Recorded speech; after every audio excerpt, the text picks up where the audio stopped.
তাছাড়া বিএনপি এবং জামাতের ভোটের পার্থক্যের পাশাপাশি চরমোনাই পীরের নেতৃত্বাধীন ইসলামী আন্দোলন বাংলাদেশের প্রায় 8% ভোটকেও হিসেবে মেনে নিতে হবে, যা একটি বড় ফ্যাক্টর। রাজনীতির জটিল জোট সমীকরণে এই 8% ভোটের গুরুত্ব অপরিসীম। অন্যদিকে বিএনপির ভোট প্রতিদিনই লক্ষ লক্ষ কমছে। ঠিক বিপরীতভাবে জামায়াতের প্রতি জনগণের সমর্থন দিন দিন বেড়েই যাচ্ছে। এই সমস্ত দিক বিবেচনা করে বাস্তবতা নিরিখে বলা যায় যে কোনো জরিপের মূল কথাই হলো জামাত ক্ষমতায় আসবে। এর কারণ হলো জোটের সমীকরণ। জামাতে যে শক্তিশালী মিত্র আছে, যেমন চরমোনাই পীরের দল, তাদের ভোটের পরিমাণ এত বেশি যে বিএনপি যদি 100টি দলের জোটও গঠন করে, সে জোটের বাকি 99টি দল মিলেও চরমোনাইয়ের অর্ধেক ভোট পাবে না।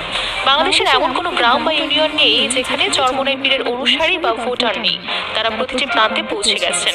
চরমোনাই এখন বাংলাদেশের বৃহত্তম তৃতীয় রাজনৈতিক শক্তি। বিএনপির কি এমন কোনো মিত্রদল আছে যাদের ঢাকার বাইরেও এমন শক্তিশালী জনভিত্তি রয়েছে? বিএনপির মিত্রদের ভুয়া, মুলা মার্কা বা কচু মার্কা বলে অভিহিত করা হচ্ছে, যাদের